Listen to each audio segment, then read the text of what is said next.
So, uh, I would like to welcome Dr. R. Nagaswamy. Dr. R. Nagaswamy is a world renowned expert in the field of art, including archaeology, museums, temple culture, history, epigraphy, numismatics, music, dance, public affairs, ancient law and society, literature, and education, and has earned international distinction in art and culture. He has appeared as expert witness in many high profile cases, most spectacularly in the following two cases. He was an expert witness in the London High Court on behalf of the Government of India, and it was his testimony which helped bring back the Nataraja back to Tamil Nadu, India. He was also expert witness in the Allahabad Court. Lucknow branch in the Rama Janmabhoomi or Babri Masjid demolition case, deposing for a full 26 days before the court to confirm the existence of a temple beneath the mosque based on the evacuation undertaken by the Archaeological Survey of India. An archaeologist by profession, he retired as a director of archaeology, Government of Tamil Nadu. He has also established an institute of epigraphy to train students in epigraphy and archaeology.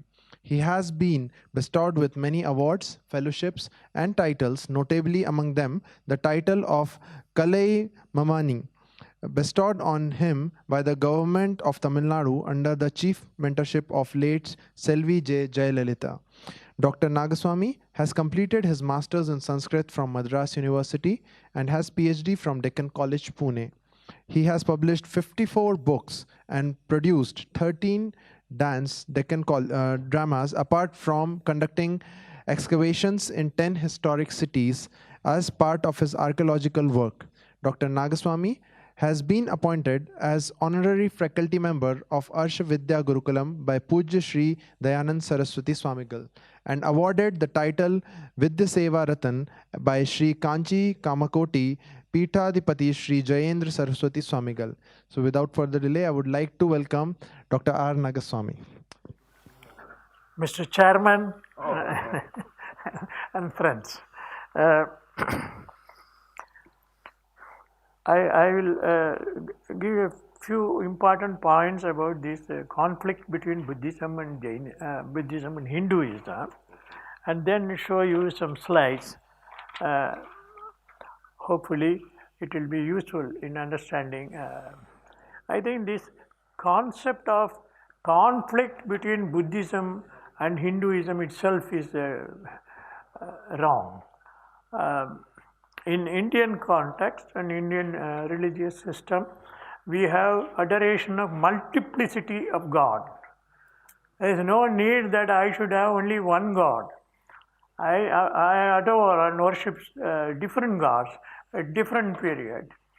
Shivaratri, Shiva, and Ashtami, we worship Vishnu, Durga, all this. So it's possible for us to worship different gods with the same devotion without any conflict.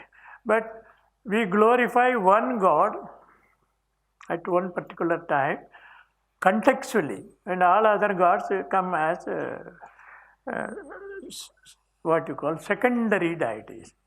In great temples, if you go, you have main god in the sanctum, and there are several circles of secondary gods going around it. They are called avaranas, avarana devatas. So, I think in the Western mind, they can't understand that we can worship Shiva and also Vishnu and Buddha. So, I think fundamental, I think Mr. Pollack has not understood the problem.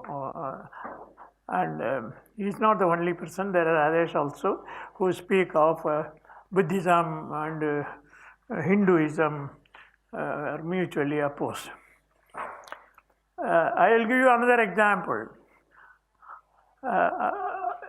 There is Shaivism and also there is a Vaishnavism. In Shaivism, they adore Shiva, and Vaishnavism, they adore Vishnu. That does not mean that these two are fighting each other and that they are different religion. We hold both of them as Hindu religion. Similarly, we worship Shiva and Durga. One is male and another is female deity, female goddess. They are not separate. We still call them as Hindu gods. Similarly, if you know that Buddhism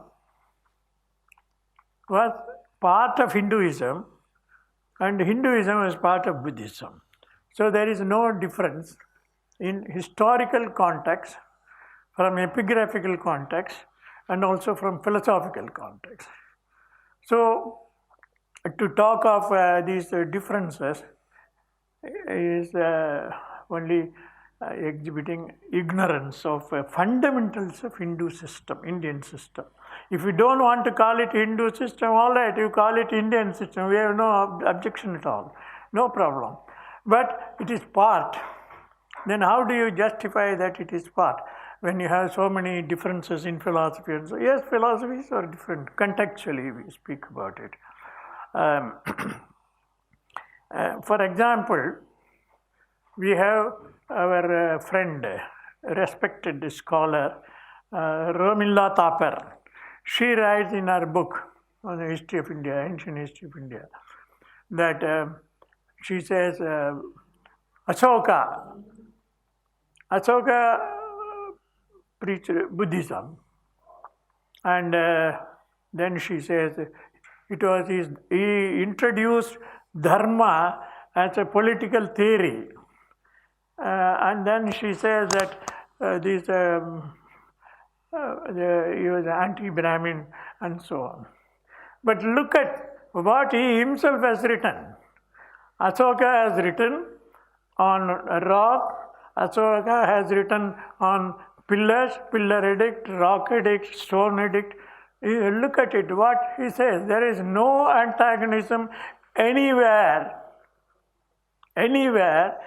Ashoka telling that I am anti-Brahmin or anti-Brahminism. On the other hand, you see that wherever he had been, even when he went to Vaishali and other places, he says that I went, adored Brahmanas, gave them gifts, and then he went on to worship Buddha. So in many of his these things, worship of Brahmanas is specially mentioned. In one, Brahmana and Tera should be worshipped, adored, and gifts should be made. So there is no question of Ashoka anti-Brahmanism. Having said all that he is anti, I think they were a tank. Though he is friendly with Brahmana, I think they were different. That's what she writes in her book. I don't think that it is historically correct, factually correct, and it's not to be accepted. We cannot project. Unfortunately, we have been projecting it in the school. Millions of our children are indoctrinated, telling that these people are different and they are fighting and so on. Now, wherever you have doubt, Ashoka says, wherever you have doubt, go to the Brahmanas, holy Brahmanas. Yatate tatra varteran. This is a Upanishadic statement which he actually repeats. Ashoka repeats it as it is. Yatate tatra varteran, tathate tatra varteta. You follow them. And that they are the holy Brahmanas. He says, it's a holy Brahmanas. Whatever they do, they will do honestly, sincerely. And if you have doubt about dharma, what I have to follow, you go and follow them. That's what he says. So it is there. You can go and verify Ashoka's inscriptions, and this is what he says. So there is no question in the time of, even in Dhammapada, you have references to Buddha referring to Brahmanas. So Brahmanas were not anti anybody. They were adoration of what you call Samadarsana. Suni chaiva supakecha panditaha samadarsinaha. This is the statement of Krishna in what you call his Bhagavad Gita.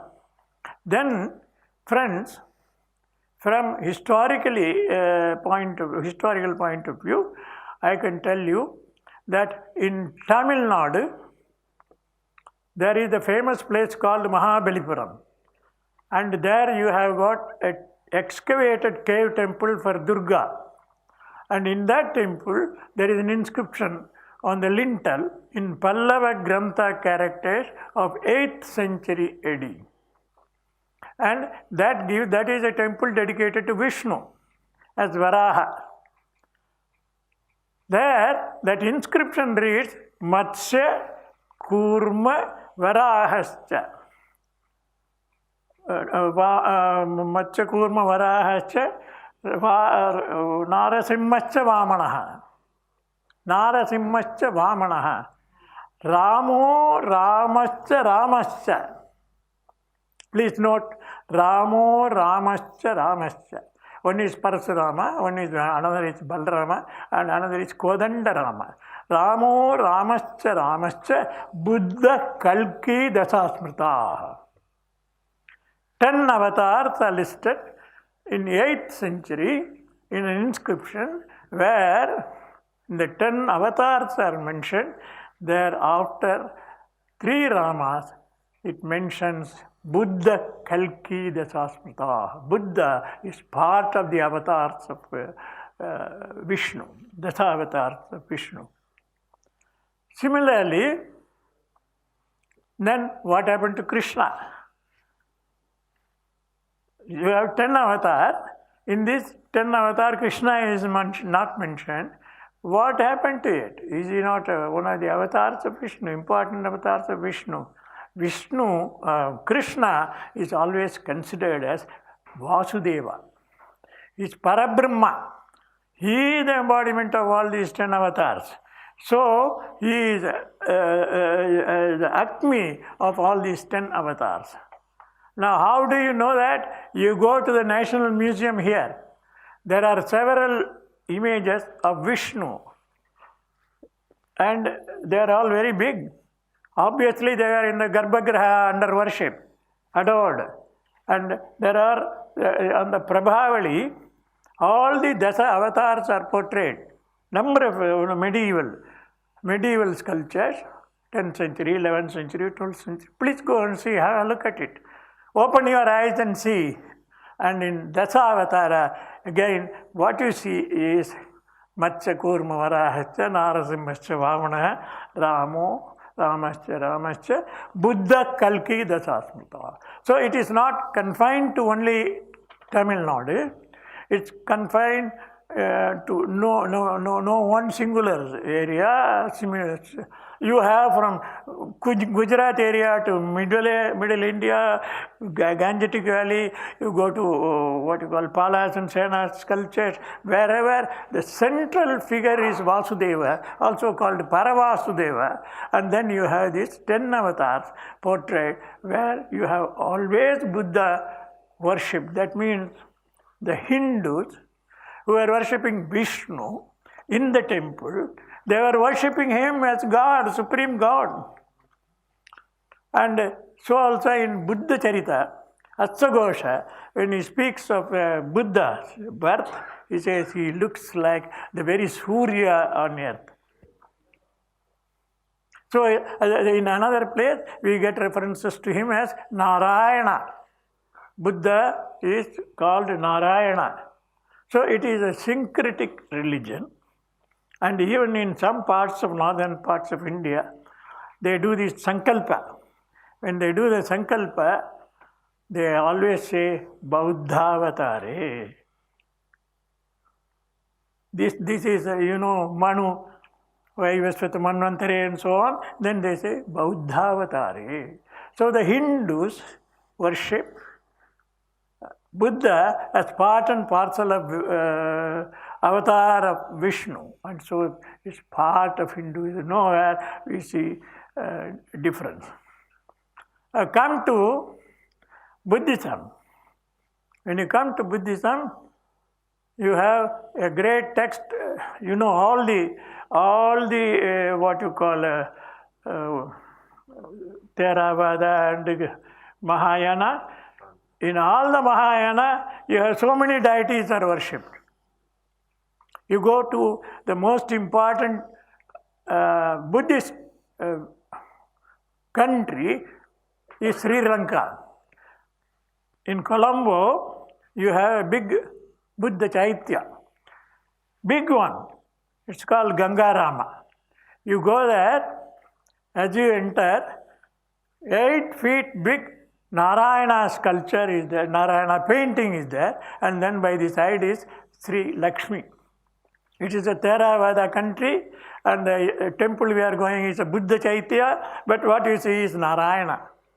So Buddhists also, they worship Vishnu as part of their religion. There is no question of isolating him.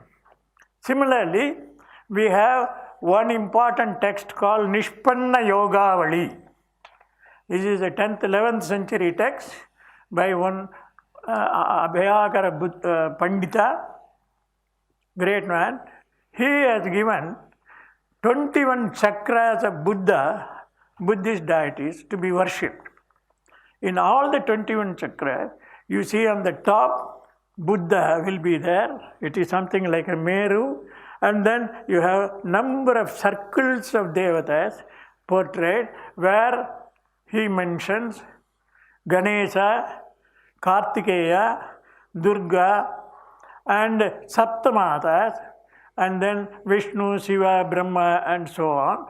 Then, and the other last one, what you call Indra, Varuna, Yama, Nirriti, Vayu, Kubera, Isama. All these Dig Devatas are also given. All that you have to do is, you change the place of all these secondary deities. One is in the east and in another one is in the south or something like that. It becomes a different chakra. So 21 different chakras are, it is a Buddhist text. Nishpanna Yogavali is a Buddhist text ascribed to 10th, 11th century, probably in Gujarat region or Rajasthan. Now, once you understand it, now there is a sculpture in the Indian Museum at Calcutta. There, Buddha is in Parinirvana pose, sleeping. And in the above, there is a stupa indicating symbolically that it is his Parinirvana. Now, in the pedestal, you have got one circle of Kartikeya and Ganesha. Then another circle, the Dig Devatas, Indra, Varuna, and so on. Yes.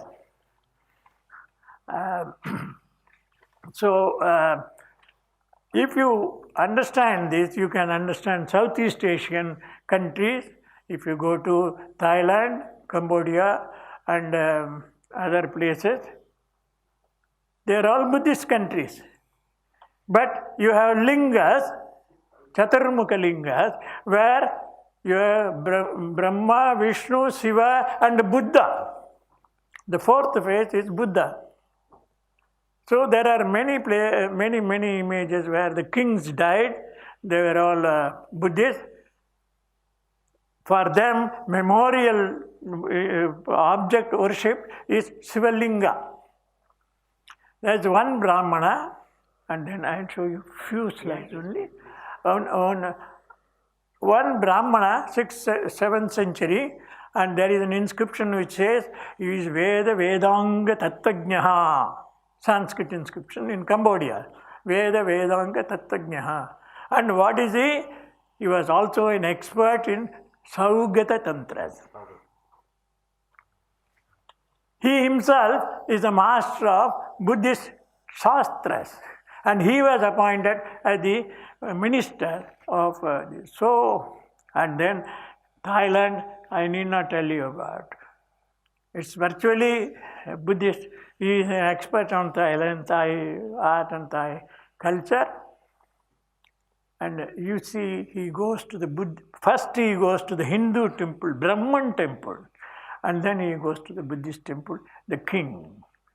And so that I will show you a few of them with his permission, and then we go. Now this is the temple Brahman temple, Vishnu. It is in the center of Bangkok. So the king in December, when he had the swing festival, he has organized a swing festival where Tamil hymns are sung, and this is the one he goes there and he worships. Yes. And this is the swing. This is a Hindu tradition. And now, of course, they have stopped it because some fellow fell down from 80 feet high, and so they have stopped it. Otherwise, they were doing it. Next one, please. Look at this. This is a golden swan in the Brahman temple.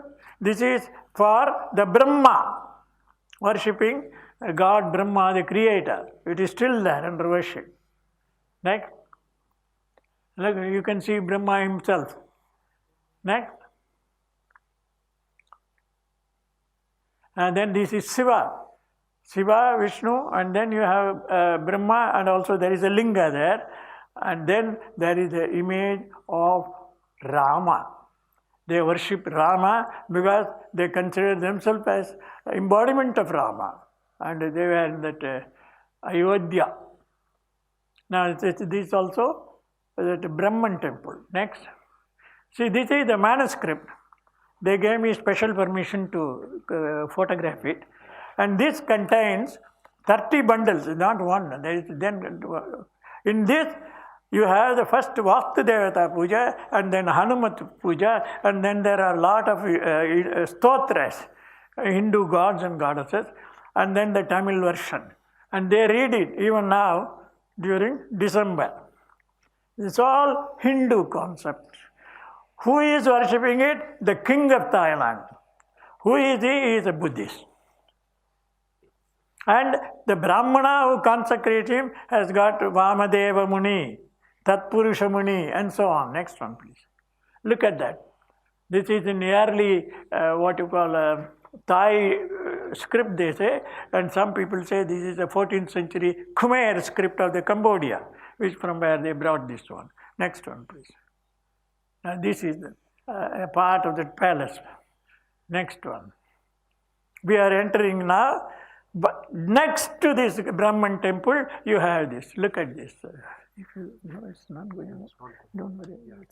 It's all right. Only one or two more. Look at this. Golden Buddha. This is where he goes. After worshipping the Hindu temple, he goes here and see all of them are golden Buddhas. So there is no difference between Buddhism and Hinduism or Indian system. Next. Next.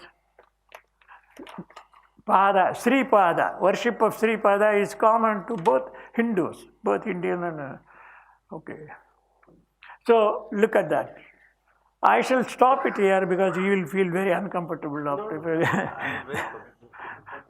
Anyway, this goes on. I just wanted to show you that also in Cambodia, also in other parts, you have Bhairava Murti worshipped.